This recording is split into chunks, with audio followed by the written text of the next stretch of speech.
महात्मा बुद्ध एक गांव में प्रवचन सुना रहे थे। उन्होंने पास हुए लोगों के समीप अपनी मधुर वाणी से सभी को संबोधित करते हुए बताया कि हर किसी मनुष्य को धरती मां की तरह सहनशील तथा क्षमाशील होना चाहिए। मानव का ऐसा शत्रु है जो दूसरों को तो हानि पहुंचाएगा, साथ में खुद भी उससे नहीं बच पाएगा। इसलिए क्रोध, ईर्ष्या मानव की सबसे बड्ढे शत्रु है। सभा में सभी लोग शांति से उनकी बात को ध्यानपूर्वक सुन रहे थे। तभी वहां उस सभा में एक अति क्रोधी व्यक्ति भी उपस्थित था। वह पहले तो उनकी बात सुनता रहा, फिर वह अचानक महात्मा जी से क्रोधित होकर बोला।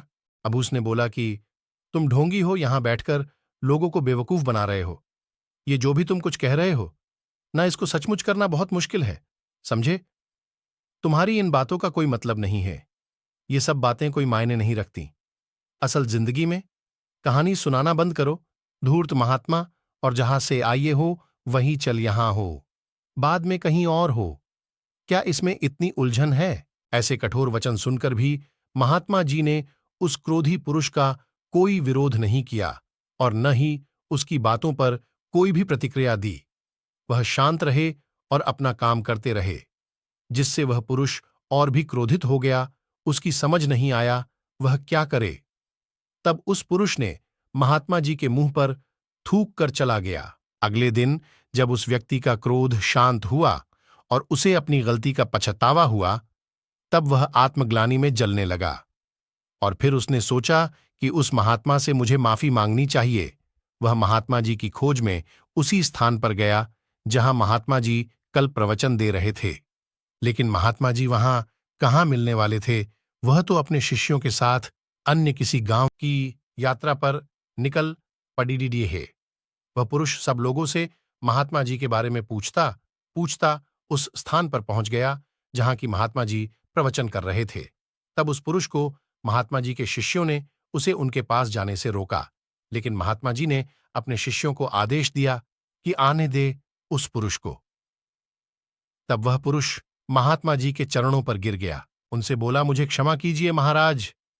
उसने महात्मा जी से पूछा, क्या आप भूल गए हो कि मैं वही जिसने कल आपका इतना अपमान किया था? मैं अपने दुष्ट कृत्य की आपसे माफी मांगता हूं। तब महात्मा जी ने बड्ढे शालीनता से उस पुरुष से बोले कि कौन सी बात?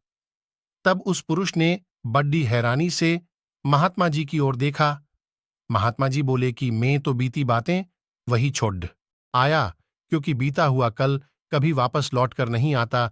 इसलिए बीती हुए बातों की वजह से आज और अपना आने वाला कल नहीं बिगड़ना चाहिए।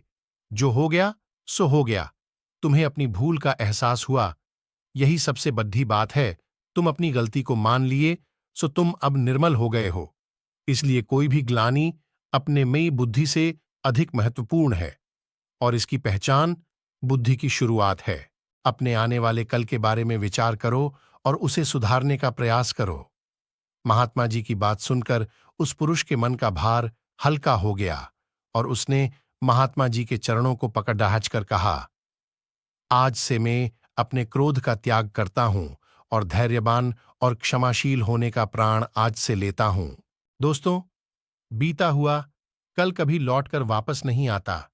तो अगर आपको महात्मा गौतम बुद्ध की इस कहानी से कुछ सीखने को मिला हो, तो अपने दोस्तों के साथ इसे जरूर शेयर करें और प्रयास न करने के अलावा कोई असफलता